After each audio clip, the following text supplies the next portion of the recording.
you know where we go. I know, northwest of Austin. Hello, gentlemen. My name is Sarah, and I am your friendly room monitor. There are some rules here. We do not throw things at speakers. Please do not throw things at speakers. If you do not have a press badge, please do not take pictures, photos, whatever. That's their job. You know, speakers don't like that. We don't like that. And please be nice and do not heckle the speaker, because they're putting a whole lot out there to stand in front of us, so we have to be nice to them, because, you know, we can heckle them later when they're not on stage. And I want to go ahead and introduce Josh Sokol, who I don't know at all, but is about to talk about one of my favorite subjects, which is risk management. So Josh, please teach us cool stuff we don't know. Sure. So like she said, my name is Josh Sokol. I'm happy to take pictures with you guys afterwards, so we can definitely do that. If you guys want to talk risk, we can certainly talk risk, and if you think that anything that I say isn't valid or want to challenge it, I'm happy to discuss it, but don't call me names. So, my role, I'm the Information Security Program Owner at National Instruments. I basically handle anything having to do with security from an IT or enterprise perspective, whether it's risk management, vulnerability management, architecture, policy, I do it all. So that's kind of my background. If you have other questions about that, feel free to let me know. The talk here is convincing your management, your peers, and yourself that risk management doesn't suck. And it's kind of unfortunate that we even have to have a talk like this. But I think that there are enough people in security that just don't understand risk management. They don't understand the value of risk management, and they don't understand how to communicate with management about risk. And so I put this talk together to kind of address those things. So I've seen quite a few risk management talks in the past. Most of them have been given by vendors from like Archer. And nothing against Archer. It's an awesome tool that costs $500,000, and people will buy it. But they always focus on the process side of it, which is really boring. You know, a lot of us we don't care about the process stuff. Proper risk management is about using risk to drive organizational improvement. And so everything that we do when it comes to risk should really be focused on what's the end result. How do we use this to improve the organization, to drive the business, to make more money, and be successful? Risk management can actually be interesting and extremely valuable. You know, I met Sarah a few minutes ago, and she was like, I love risk. Risk is awesome. Some people get it, and I think risk absolutely can be interesting, and it is extremely valuable. So real quick, show of hands, who here has an existing risk management program? All right? Who is interested in starting a risk management program? Hopefully everybody's hands go up, right? If not, you're in the wrong place, right? So let's start off and talk about personal risk management, because I think this kind of gets the idea across. And I'm happy to share my notes with anybody. If you want a copy of the slides, we can talk afterwards. Personal risk management. This is something that you guys do without even realizing it. You have property, you have cars, you have houses, things like that. And you have to make decisions in your daily lives about how you're going to protect those things. What are the risks involved with owning those things, and how do you mitigate those risks? So when it comes to my house, I have nice things. I have a TV that I like very much. I have pets that I love. And those things are important to me. And I don't want somebody to come and take those things. Fortunately, I live in a nice neighborhood, so I don't have to put bars over the windows. I don't feel the need to put fences up and things like that. But there's still a risk of somebody coming to my neighborhood and targeting me. So I've made a risk assessment. I've said that there's a certain level of things that I need to do to mitigate the risks to my home, to my property. And so what do? I put an alarm system in. I get a firearm, right? These are all things that I need to do to protect my things. Risk management in the enterprise is the exact same thing. You are trying to figure out what are the things that could affect our enterprise, what are the things that could cause problems for us, and how do I address those, right? So let's talk about threats and consequences. Risk it covers all facets of the business. It's not just security, right? It covers all sorts of different things. And because of that, there are different types of threats and different consequences that create risk for us. So up here we have things like financial loss. Now financial loss just means that some risk could result in losing money. It might be that my company likes to play the stock market and we invest in something that loses all of our pension funds, right? That is a financial loss risk. We could have things like reputation damage, where let's say we lose credit cards, right? That could potentially affect the reputation of my company. We also have levels of consequence when we're talking about risks. So just because something happens doesn't mean that's extremely impactful. It doesn't mean that's not. So we have to look at each individual risk. We have to figure out what's the likelihood of that thing happening. And then if it does happen, what's the consequence? What's the impact to us? Some other things here: regulatory noncompliance, business interruption, safety hazards. These are all different types of risks.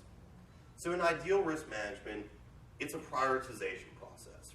We want to look at the likelihood of the event happening. We want to look at the impact when it does happen. And then we basically calculate that. And we say the things that fall to the extremes, the things that are almost certain to happen and that are extremely impactful if they do happen, those are the things that we likely want to address first. There's another component here, which is what's the level of effort?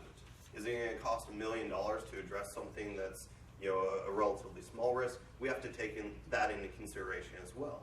But if we do risk management right, what ends up happening is we get something like this, where we're able to kind of rank our risks and say this is the most important thing, or the thing that has the most likelihood of happening and is going to be the most impactful. And we chart those on a graph, and we're able to say, number one, we have to hit that first because it's way up there. Then we do number two, then we do number 3, 4, 5, etc. There's lots of different risk management methodologies out there. My risk management practice is based a lot on the NIST 800-30 framework. The problem is there's lots of things out there, right? There's lots of different strategies. Everybody's going to tell you, do this, do that. The problem is there's somebody else's vision of what risk management should be. And every organization is unique.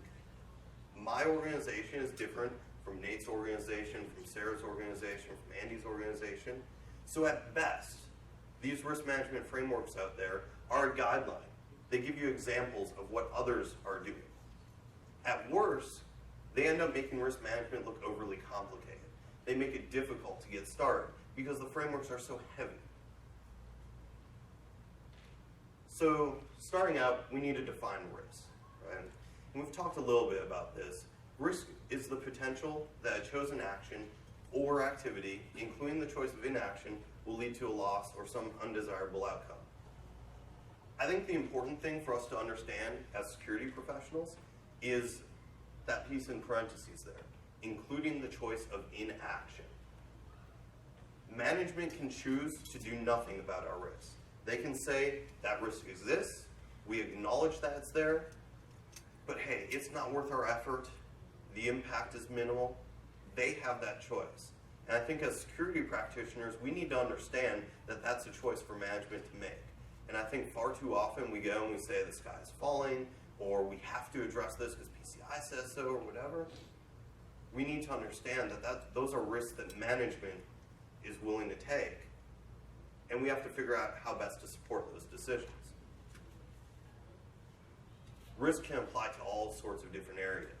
You can have economic risks, you can have health, safety, and environmental risks, IT and InfoSec, insurance, business, finance, security. It's all over the place. So when we're talking risk management, what risk management is to me, as an information security professional, may be very different from the risks that somebody in the banking industry or the securities industry is talking about. Or even within my organization, we have guys who are in charge of health and safety. They've tracked OSHA compliance, right? Those guys care about different risks than I care about. Ideally, within your enterprise, you want to figure out, how do I standardize on a platform that can address everybody? So when we're talking risk formula, we already talked about likelihood and impact. The way that you classically calculate risk is with a formula, likelihood times impact. So you get something like this. You say, the likelihood, if the likelihood is remote, I assign that a value of a 1. And you go all the way up to almost certain, which is a value of 5. And on the impact scale, you say insignificant is a 1, and extreme or catastrophic is a 5.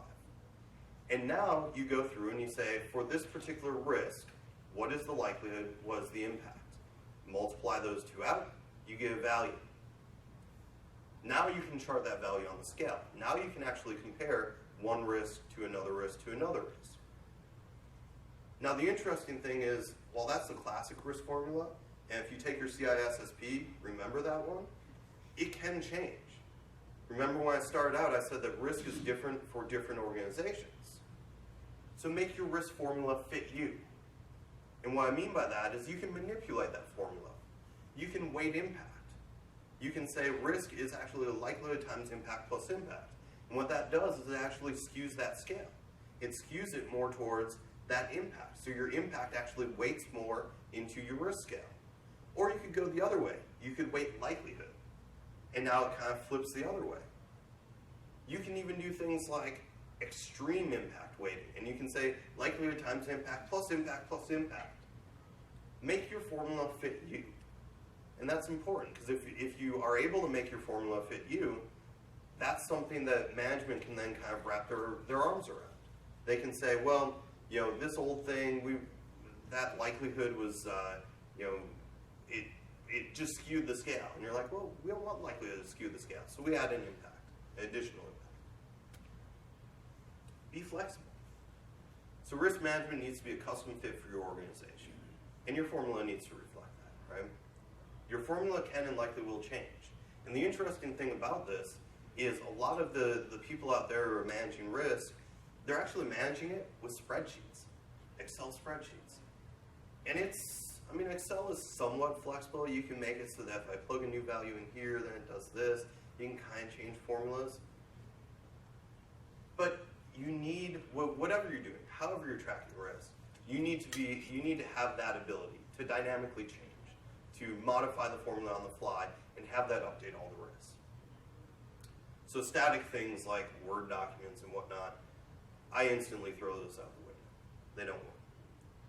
Wherever you're tracking risks, you should be able to dynamically update it based on your new formula. All right. So now let's talk about convincing management.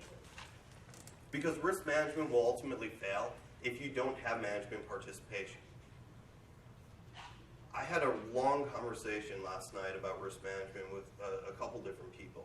And fortunately, the person I talked to is extremely passionate about risk management. We actually saw eye to eye on a lot of things.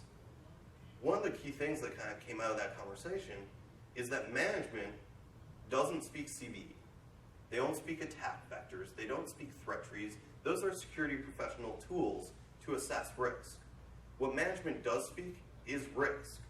So if you can frame it in a context of risk, was the likelihood of something happening?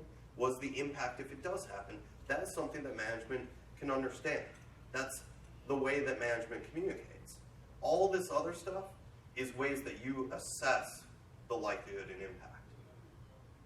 Your responsibility as a security professional is to collect and convey risk to management. It's not your job to sign off on risk. It's not your job to go and force people to do things, right? Your job is to collect the issues, assess what the likelihood and impact is of that risk happening, and then pass that along to management and say, here are the facts. What would you like to do about this? And use your expert opinion to guide management. Management's responsibility is to evaluate how to respond to those risks. Do they accept the risk? Do they transfer the risk? Do they reduce the risk? If you can get management involved in these decisions and make this a risk-based conversation with management, they're going to feel empowered. Management will feel like you are giving them the ability to see all this information that they didn't have visibility into before, and you're giving them the ability to actually make decisions on things that you kind of made for them previously. If you do a good job of guiding management through the risk analysis process, the end result is a list of priorities based on those risks that you can then narrow down into a project, and now you can feed this directly back to management and say, here's all of our projects that I think we should work on next year, right? We should plan for these in the budget, and that's based on risk. How can management say no to that? These are projects that address these risks, right? It's very real. Convincing your peers. Oftentimes, security practitioners have trouble communicating with their peers, and it almost becomes an adversarial relationship where these guys, they're working tirelessly. Our system administrators, they're doing the best job they can with the resources that they have. So if I go up to these guys and say, you're not doing good enough, you need to be doing this, you need to be doing this, it becomes a very adversarial relationship. And if you don't have peer participation in the risk management process, risk management will fail. So your job is to get these guys on your side. Management can only be proactive in addressing risks if they're aware that the risk exists. So you need to be friends with these guys. You need to convince them that this is effectively a cover your own ass opportunity for them. If they can convey their risks to you, you tell them, I will document these risks, I will make sure that management review these risks. It's a weight off of their shoulders. These guys no longer have to carry that burden on their own. And if that risk actually happens, they can say, look, I told you it was there. We said it was this likely to happen, this was going to be the impact, and you chose to accept the risk, Mr. Manager. Right? You did not allocate the funds to this. Get them on your side. Let them know that this is actually something that's going to help them, not hurt them. Documented risk means that management acknowledges that the risk exists, and any action or inaction is now on their shoulders instead of the shoulders of your peers. So when we're determining the risks, we want to convince our peers that this is a CYOA approach, and that you'll end up having more risks than you know what to do with. If you get them bought in, they will come to you with new stuff. Hey, I just discovered this in my environment. Can you document it for me? Make sure that management reviews this. You can also determine risks other ways. So we all have network vulnerability scanners. We have app vulnerability scanners. Security mailing lists are a good way for this. Security blogs, code reviews, Twitter. How many of you guys use Twitter to track? Yeah. It's actually a fantastic source of information about what the latest risks are. What's the new threat? If you're following Twitter right now, they're like, hey, I just saw this presentation at Black Hat. Crap, I have to fix that, right? So lots of different ways that we can determine what our risks are. Now the question becomes, what do we do with them once we collect them? We have to evaluate it. So we look at that risk and we say, is this something that we're willing to accept? Is the likelihood or impact low enough that I'm willing to just accept the consequences if it actually happens? And like I said, this is something that we as security professionals have to accept. The fact that management says, I understand that that could happen, but it's okay. If it does happen, we'll deal with the consequences. That's a perfectly acceptable answer. Ask, is the risk transferable? Unfortunately, in security, a lot of times it's not. We can't buy insurance for this kind of stuff. Right? You can buy like data breach insurance, but it doesn't really fix that stuff. It just covers some costs while you're down, or for somebody to investigate. But the idea is, can I purchase insurance or something to measure some other measure to transfer impact of the risk to somebody else? Is the risk reducible? Is there some sort of mitigation that could be put in place to reduce the impact or likelihood of the risk? And that's actually what we should try and focus on as security professionals. We have to be willing to admit that the risk is acceptable, but if we're doing our job right, if we're convincing management that we have their best interest in mind, if we're speaking their language, we should be able to talk to management and say, I feel like if we do this, if we install a web application firewall, it'll address all these risks, and I think we'll be in a better position for that. We can talk their language. We can reduce those risks. So when we're trying to determine the response, we look at something like this. Is it acceptable? Is it transferable? Is it reducible? So if the answer is no to all three of those things, the answer should be clear. Don't do this. If I can't accept it, I can't transfer it, I can't reduce it, that's where you kind of put your foot down. That's where you tell management, I really feel like we shouldn't be doing this activity. If it happens, bad things happen, we can't accept those bad things, we can't buy insurance for it, and there aren't any mitigations for it. All the way down to if we can do all three of those things, well, we can balance them, we can optimize. So when we're looking at a risk, we have to kind of evaluate these things on a per risk basis. Risk management is not a process for avoiding risk. The idea is to catalog risks. You want to figure out what the risks are, and you want to manage them. And you want to manage them in ways to maximize business opportunities and minimize adverse effects if those risks come true. Risk management is not the management of insurable risks. It's a way of transferring risks, but most risks are managed by other means, reducing or accepting. Risk management should support strategic and business planning. So if you as a security professional are talking risks, but you're not asking business what they need, what their goals are, and your policies aren't in line with that, you're going to fail. It should support the effective use of resources.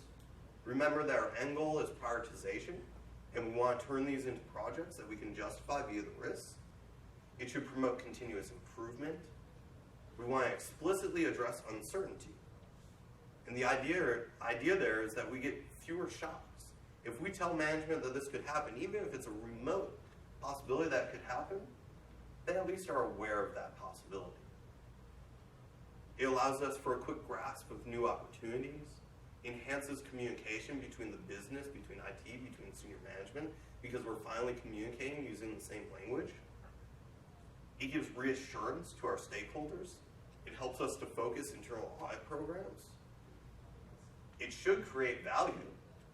If security practitioners aren't seen as adding value to the organization, if all you are inhibiting the business, that's a problem.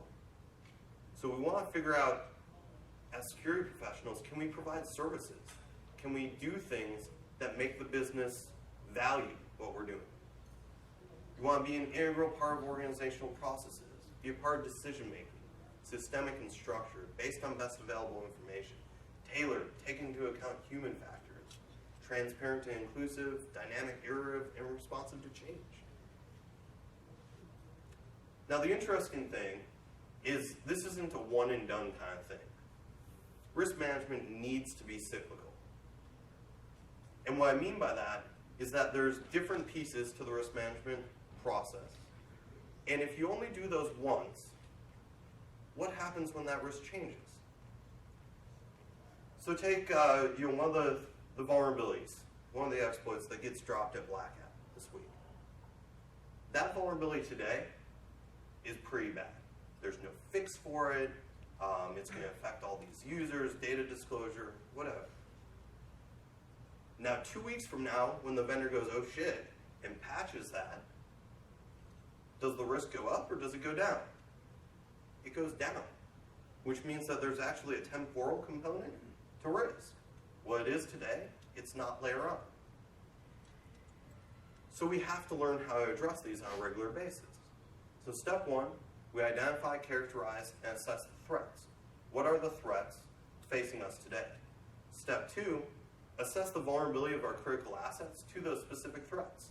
If the threat is targeting Windows, but all of my systems are Linux-based, is that a risk? Probably not. Probably not something that I care as much about. So we determine the risk, and then we want to identify ways to reduce those risks. How do we mitigate against these? Then we prioritize risk reduction based on a strategy, and we take into consider business constraints. And what I mean by business constraints is usually resource stuff. Do I have people's time to fix this? Do I have the money to do it? And then you go back. You start talking to more people, you get more threats, you look at the whole thing again, and you keep going, year over year.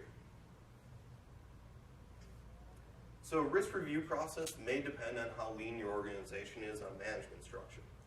What I've done at National Instruments is I've created a structure that allows me to elevate the visibility of risk to the people I feel should have that visibility. So in our case, we have area managers, and I've made those guys able to accept low-level risks. These are things that are relatively unlikely to happen, and if they do happen, impact is pretty low. So giving them the ability to sign off on that, it doesn't remove visibility from executive management, it just puts accountability on those people. Now as we move up that risk level, and we start getting to more medium, I like those to go to my directors. I like the directors to have the visibility, I like them to be the ones who sign off on, and they help to, they're the guys who are going to create the budgets for the organization and make sure that projects are being allocated, so they should have that level of visibility. Now, if we get all the way up into that high-level risk, these are things that are extremely likely to happen, and if they do happen, it's going to be really bad. Don't you think your executive management wants to know about that? I do. So those are things that I hand off to my VP. And I say, these are the things that have bubbled up out of our risk management process as things that I think we should really care about. You should really care about. Let's sit down and let's talk about these. Let's talk about the likelihood, let's talk about the impact, and let's figure out ways to fix this. Now, for me, I also feel like risk should be reviewed on a regular basis. Because as we talked about, risk changes over time. So, a high risk, because of the nature of being a high risk, might be something that we want to review every month. Sit down, let's talk about this guy. Is it still valid? Did we put a mitigation in place? A medium level risk might be something that we review on a semi-annual basis. And a low risk, because of its nature, we might just say, well, let's review it every year. Let's take a look at that risk every year. Is it still valid? Yes or no? Do we care more today? Has it changed? Now, in order to derive value out of this, we order those risk by risk level. If the mitigations are the same, so if all my risks bubble down to identity and access management, I group those together. And then we take those risks and we pass them back to the various teams and say the directors have reviewed these risks, these all boil down to this project, and that project has now been approved for funding in our next budget cycle. We've now added value directly back to the organization. By giving up some of the goods, our coworkers, our peers, by being a little bit giving with that, we've now enabled them to have money and time to fix this stuff. Isn't that what we all want? We want to fix this stuff. All right. The area that I feel like most security practitioners will fall down for risk management is in tooling. And the reason being, right now, most of us use spreadsheets because they're free, relatively. They're extremely easy to access, but they suck. How many of you guys are using spreadsheets for risk? I'm sorry. The other side of the coin here for risk management in the enterprise is large platforms. They call them governance, risk, and compliance, and they address more than just the risk piece. Easily 100K. I said that number, I was dinner with the WebSense guys the other night, and I said 100K, and they looked at me like I was crazy. They said, no, that's easily $500,000. These tools are extremely expensive, they're extremely bulky, they do way more than basic risk management needs them to do. And that ends up being a problem. Any of you guys actually have a large platform like that? Archer? Yeah. None of us can afford it, let's be honest. If I told my management, I actually did this. I said, I need Archer GRC so that I can do proper risk management. And they saw the price tag on it, and they literally laughed at me. They laughed at me. It didn't feel good. But when that tool, one tool, comes out to about double my security spend, that's bad. They're not going to greenlight that. I tried. I was like, okay, well, if I can't justify this for me, why don't I go and I'll get the trade compliance guys involved, and I'll get the health and safety guys involved, and I'll get all these other stakeholders that care about risk, I'll get them to buy into this. And I did. I sat them down, we talked about risk management. They're like, yeah, let's get a tool. And then I handed them the number that I was going to take to buy this thing. They're like, we don't have a budget to support that. It just doesn't happen unless if you're a huge Fortune 100 corporation. You can't afford that. Is anybody using anything else for risk management? Spreadsheets, large platforms? Does anybody have another solution? Yeah. This is what I mean when I say that it usually falls down around that tool set. So we talked about that. This is the point of my presentation where hopefully you guys are getting it and angels are warming up their voices. So I realized that this is a problem. I don't want to deal with spreadsheets. Those suck. I can't afford Archer. I need a better way. And so what I ended up doing is I sat down. My collegiate background is computer science, so I have some programming skills. I've studied web application security, so I know how to write a relatively secure application. And I sat down and started writing some PHP code. And I maybe sat down for 8 hours, maybe 10 hours, something like that. And I wrote something where I could just click submit and submit a risk. I was like, this is cool. All right, that's already better than a spreadsheet. If I can submit it into a database, now I can track it via database. Cool. So I started writing some reporting around this. And I was like, okay, well, how many risks do I have there? What's open? What's closed? How do I track this? And then I started adding more and more pieces to this thing. And I was like, wow, I have something here. This is extremely valuable for me at National Instruments. Maybe this is valuable to other people too. So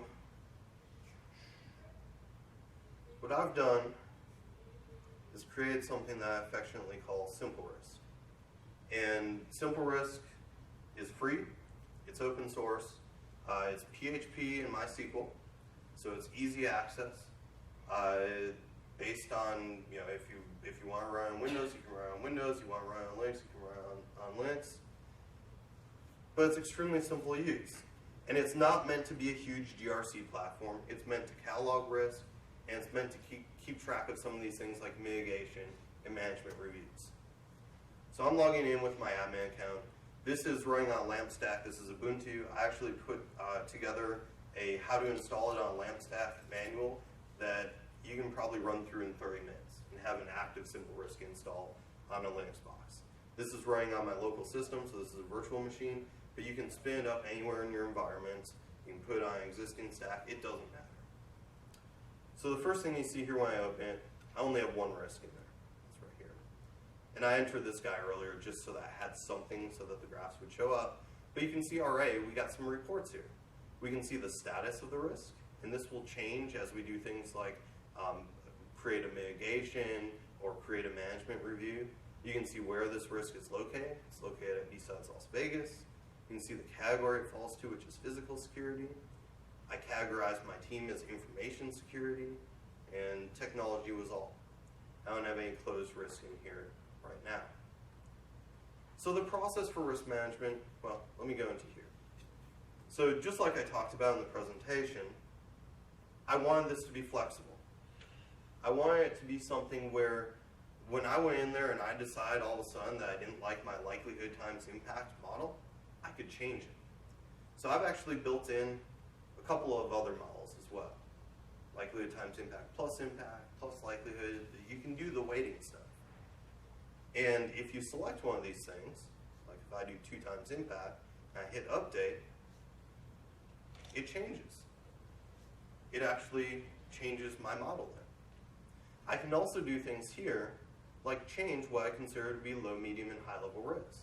So if I decide that a low level risk is actually something greater than 2, and anything below that is insignificant, I don't care about those things, I change that to 2, and my risk model changes on the fly.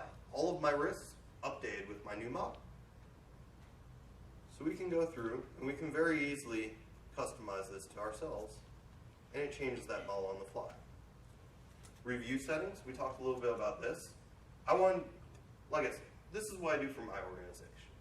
But what fits me doesn't fit you. So you can set these things to whatever you want. You can say I review high risk every week. I review low risk every 5 years, right? So it's flexible. I wanted it to be customizable. I wanted you to be able to create your own categories, add your own teams into there, your own technologies. There's user management features in here, so you can actually create users for it. And then you can say, well, this guy's able to submit risk, but he can't review high, medium, and low-level risk. All he can do is submit. Or this guy is able to submit risk and modify risk and plan mitigations. Oh, this other person, he just has access to the configure menu. So he's able to make these changes. Role-based access controls. And you can go in and you can look at different users. You can assign them to different teams. You can change their responsibilities. You can update passwords, things like that. You can change my naming conventions. So I got insignificant, minor, moderate, major, and extreme or catastrophic for my impact. If you don't like those terminologies, if insignificant is really, I don't care, done. Insignificant is now, I don't care, right? So super easy to change things. I've created an audit trail. This actually, one of my buddies is an auditor, and he saw this and he's like, Josh, that's great. How do I know who did what? He's like, you're right. As security professionals, we need to be able to track who's doing these things. So there's a full audit trail in there. Each individual risk tracks its audit trail, and then as an administrator, you're able to go into here and see what everybody on the system is doing. It even has an about thing. They'll actually go through, it's not going to work right now because I'm not connected to the internet. They'll connect out and say, what's the latest version of Simple Risk? Am I up to date? So the risk management piece is meant to be as simple as possible. You submit your risks. You go in here and you can say, give me a good risk. What do you think? You guys are quiet. PCI auditor is PMSing? PCI auditor I don't know. PMSing. Works for me. We give it a location, and these you can define in that configure section. So we're going to say at BSides Las Vegas. We give it a category. So is this access management, environmental, probably policy and procedure. Technology, where does this live? We're going to just say... And you can define your own technologies under there, right? Yeah, Like you can change all that stuff. Absolutely. Owner, so right now I didn't create any other users. We're just going to say admin. If you want to leave it blank, you can do that. Risk scoring. So we talked about classic, likelihood times impact, classic risk. And you can rate it based on that. I had a buddy who was like, what about application vulnerabilities? What about technical vulnerabilities? I use CVSS. I was like, all right, let's build in CVSS scoring. So I actually built in CVSS scoring for simple risk. And you can go through and it asks the same questions that you would do for a CVSS score. What's my attack vector? Is it local? Is it adjacent network? Is it network-based? What's my complexity? High, medium, low? So you can take these things, you can enter them, and when you submit it, you get a CVSS score instead of the classic risk model. So it's almost certain that PCI auditors, if it's female, men have. You know what? Honestly, I deal with more male QSAs. I know like 2 female QSAs. Yeah. Yeah, but they PMS too. They do. You're absolutely right. So it's almost certain. I think so. And then we're looking at the impact. I think it's moderate. We give an assessment. This makes your assessment much more complicated. my job unbearable. Right? We can put additional notes in here. We hit submit. Risk submit. Done. That easy. So what we do next? Mitigations. So we go in here. Here's our list of things. We were talking earlier about no throwing things at people. So I put a risk in there. I said, what happens if someone throws something that knocks me out? That would suck, right? But we got our PCI auditor in here. based on our classification, our likelihood and our impact, this came out as a 6. And we can see it color-coded as orange. That's a medium level risk. And in this menu, we see anything that needs mitigation. So we click on mitigation plan, no. And now we get a planning strategy. Do we want to research it, accept it, mitigate it, or watch it? Well, in this case, let's mitigate. And what's our mitigation effort? Trivial, minor, considerable? It's probably trivial. Current solution, we don't really have that. But my security recommendations are hire a new auditor.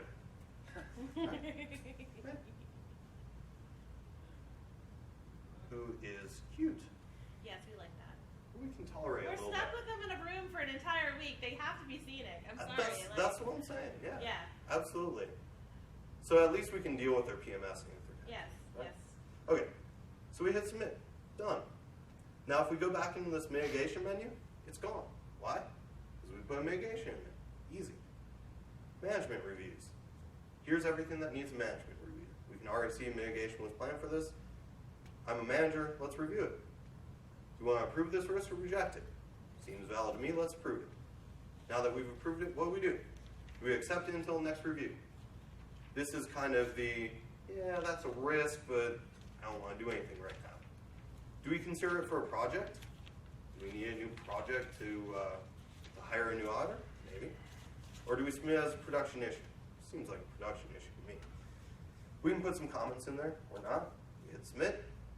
Again, disappeared from our view. Now, if we go in here, I didn't do it, but if when we're doing our management review, if we say approve, and we say consider for project, what ends up happening is we get in our unassigned risk bucket.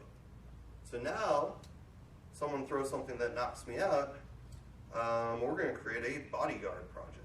I'm going to have somebody stand right here, and he's going to take the bullet for me. So we add that. We've got a new bodyguard project. We take that guy, we drag it into the bodyguard bucket, we save it. Bam! No more unassigned risks. We have our bodyguard project, we're good. We can prioritize, so if I have multiple things, I can drag and drop. It'll actually change the organization there. I'm building in another component that'll let me categorize the projects, what's active, what's inactive, that kind of thing. So now we review our risks. And based on my settings, how often do I want to review these based on the risk level, it automatically gives it a next review date. So medium level risk, this is every 6 months. So it gave us a date of January 2014. My low level risk, that's every year. So it gave me July next year. Makes sense.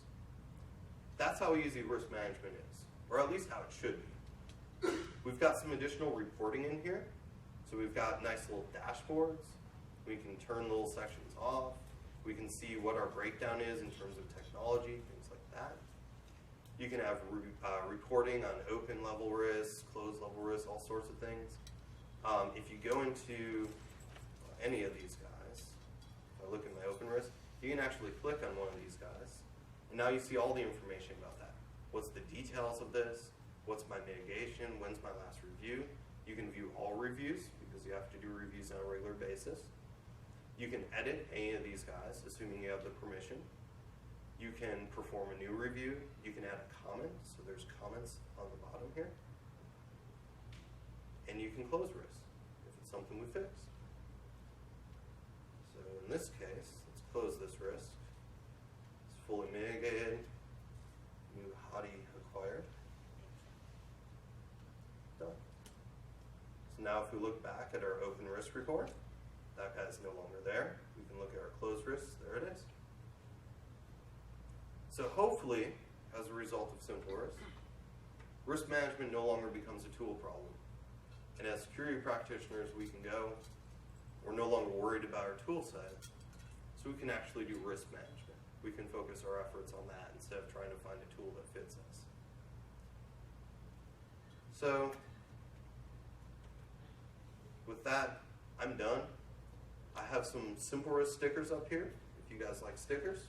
When are you going to make it talk to Jira? You need to make it talk to Jira. I do need to make it You talk totally to need to Jira. make it talk to Jira. Yes. That project shit, that would So, be so much better. there are a lot of things that I think need to get built into it. Yes, you also need to make it tax conflict. I am a father of 4. Okay. I don't have a lot of time. If there are other people out there who would like to help with this initiative, I'm more than willing to take on some other people to help out. If you know PHP code. I think that there's other ideas too, which is importing from Rapid7 Expos, importing from White Hat. Right? These are all risks to our environment. And if we can use something like this to manage them, all the better. In any case, I have stickers, I have some business cards that all say simple risk on them. Are there questions? Yeah? Do you go to the level of inputting every single vulnerability, or would you just say the risk is box is going to get popped by a vulnerability? So if it were me doing risk management, like I said, this is different for everybody. But if it were me, I wouldn't categorize every cross-site scripting vulnerability on my website. No point in that. What I would do is say that cross-site scripting, or rather the impact to the user from cross-site scripting, is a significant risk, right?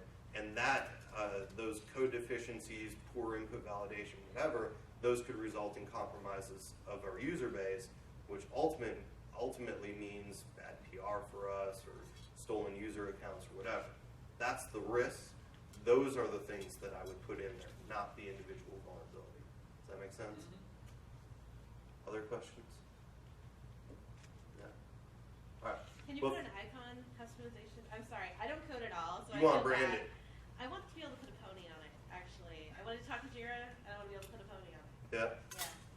Yeah. So it's PHP code. Okay. It's open source. It's easy. I would say the other thing I forgot to mention, Mozilla Public License 2.0, which basically means that you can take my code and you can rewrite it, build it, turn it into your own product, whatever you want to do with it. I've got no issues with that.